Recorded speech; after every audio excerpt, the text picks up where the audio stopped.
Sveiki, chebrytė. Žodžiu, video pavadinimas ne clickbaitas, Miatas variklis tikrai užkalė, bet ne mano Miatas variklis užkalė. Žodžiu, mano draugas atvežė man 1.8 Miatą su kalusiu varikliu ir kas įdomu, šitą Miatą kalusią praėjo techą ir savo hodu dar pas mane atvažiavo. Tai nenufilmavau, kaip išlupau motorą iš jos ir nenufilmavau, kaip čia ant greito tiesiog nuplėšiau karterį, pasižiūrėti, kasgi atsitiko. Tai kaip mes matom,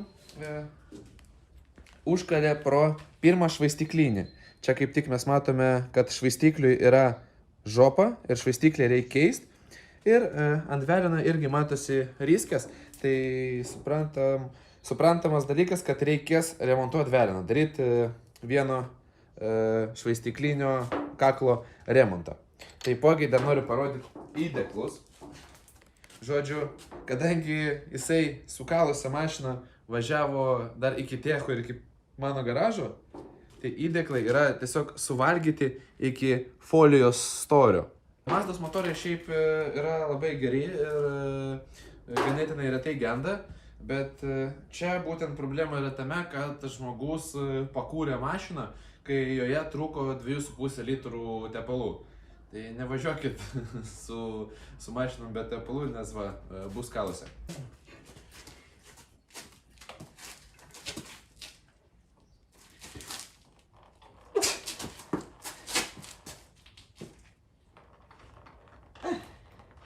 Lengvas motoras pas Miatą, nieko nesveria, kaip jūs sakote, 4 katilai, chuine,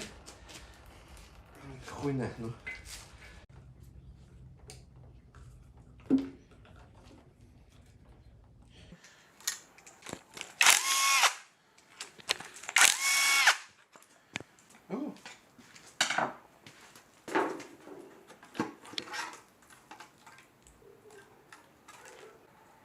Tada! Nuėmiau galvutės dangtelių ir matau, kad šitas motoras buvo visai šviežiai darytas. Tepalo dangtelis stovi ne tik ant tarpinės, bet ir priklijuota krūva germetiko. Tai matosi, kad jau negamykliškai, kad kažkas kišo savo letinas. Ir šiaip matau, nes kažkaip labai šviežiai mėtkės atrodo ir diržas atrodo apynaujis. Tai yra toks jausmas, kad kažkas surinko motorą, biški pavažinėjo ir nedapylė tepalo. Arba kažkur motoras ryjo tepalą ir kažkas važinėjo ir supyso jį.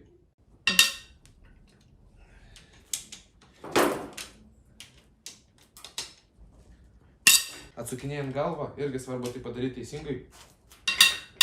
Mes turim atsukinėti varžtus nuo išorės į vidurį, kad neišsikraipytų galva.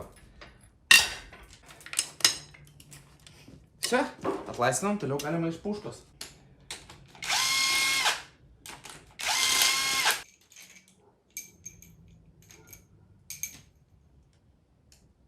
O kaip įdomu. Pora šaibučių yra, pora nėra. Tikrai matosi, kad motoras buvo darytas. Ir darytas nelabai profesionalais.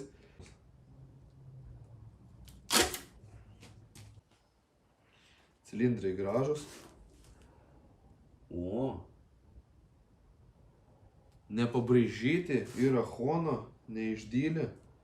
Nu ledas, ką galiu pasakyti, labai gražu. Dabar mes atsukinėjom švaistiklius. Čia matome ne laužtinių švaistiklių tipas, yra švaistikliai laužtiniai, kur pasidaro vienas švaistiklis, jisai nusilaužo ir dvi švaistiklio pusės viena prie kito dera idealiai, bet tau nepaeis juos supainioti. Šitie švaistikliai yra paprasti, tiesiog lygiai nupjauti, todėl reikia pasistengti nesupainioti švaistiklio vietą.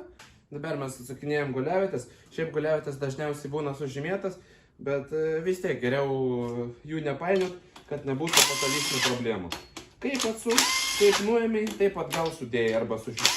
Nu, ta prasme, stalo arba gražiai sudėjai, arba kažkaip sužymėjai. Dėl to vieno švaistiklinio, dėl to vieno sudilusio švaistiklinio kalusio strūškė jau nuėjo į visą motorą ir jau kai kur, ta prasme, ne kai kur, o per guliavičių vietas matosi, kad pradėjo dilt įdeklas ir jeigu dar būtų pavažiavęs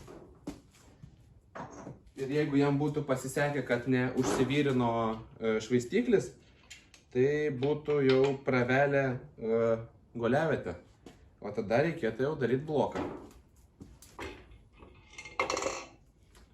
Nu, mūsų vėlinukas keliaus į remontą. Tikiuosi išeis padaryti, nežinau, 025 remontą, nu, kad ko mažesnį. Ir galima bus važiuoti toliau. Sunkus. Ir manau, šiandien jau baigsim, nes jau vakaras, vėlų tamsu. Tai kitą dieną išardysiu donoro motorą. Atėjo sekančią dieną, kaip matot, pagal rūbos biškį persirengiau. Atėjo laikas ardyti motorą donorą. Mums iš jo, kaip sakiau, reikia švaistiklį, nors vieną sveiką surast. Ir mums iš jo galbūt reikės tepalo siurblio. Kaip matau, pagal šitą motorą vairavo Klevas. Todėl mes turim va čia skylę su išsikišusiu švaistikliu. Na, žodžiu, tikėkime, kad švaistiklis bus gyvas. Nes, kaip suprantu, pagal pagal švaistiklį skylėje, tai velinui irgi žopa.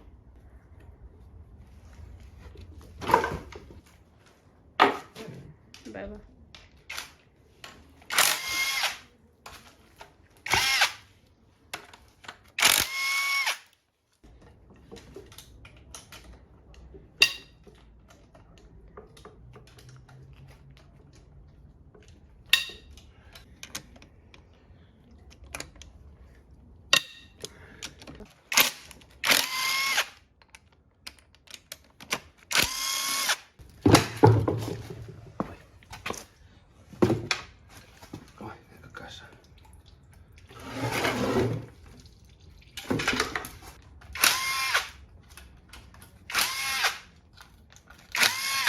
Švaistiklis laiko karterį, negaliu nuimti.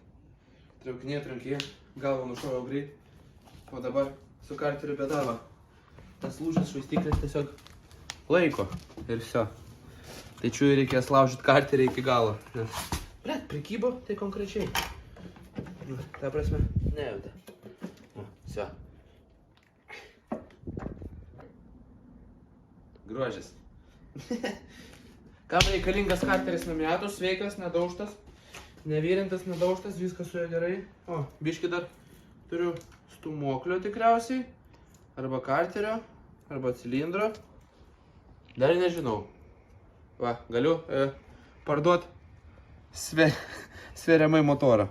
Tu, vaikinė, eik tu sau. Eik tu sau. Atidarė švaistiklį. Čia ant kokio greičio turėjau užvelt. Aš tokių prikolų nedažnai pamatau. Žoskai. O stūmoklis... Va, čia ir bus stūmoklis. O! Tai pamelavau, stūmoklis liko. Jo gabaliukai liko. Nu, ta prasme, beveik visas stūmoklis likęs. Tiesiog jo suknelė yra aplaužyta ir jo laikiklis yra aplaužytas. Švaistikliai kaip ir atrodo gyvi. Klausimas dabar bus, ar čia tokie patys švaistikliai. Bet šitą jau sužinosite sekančiai serijai, nes vis tiek lauksim, kol sutaisys mums veliną. Ir lauksim žinių, ar galima sutaisyti veliną, nes reikia padaryti remontą. Lauksim, kol nušlifuos galvą ir viską padarys. Tad rinksime motorą jau sekančiai serijai. Ir sekančiai serijai aš jau būsiu pradefektavęs tepalo siurblį. Išrinkęs, pažiūrėjęs, nusprendęs, ką darysim su tepalo siurbliu. Ar ieškosim naują, ar rinksim šitą. Ir kaip tik sekančiai serijai pasimatuosim švaistiklius. Ir žinosim, ar šitie tinka ar ne. Nes realiai iš išvaizdos atrodo sveiki. Svarbiausia, kad būtų vienodi. Ačiū už dėmesį. Susitiksim sekančių serijai, kada išeis nežinau, kaip sakiau, reikia laukti detalių. Ir, žodžiu, subscribinkit, dėkit laikus, rašykit komentarus, jeigu jums buvo įdomu, tai iki sekančios serijos.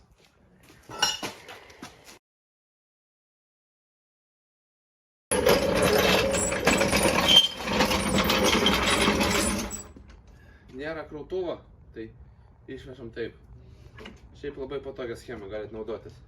Bet patentas mano.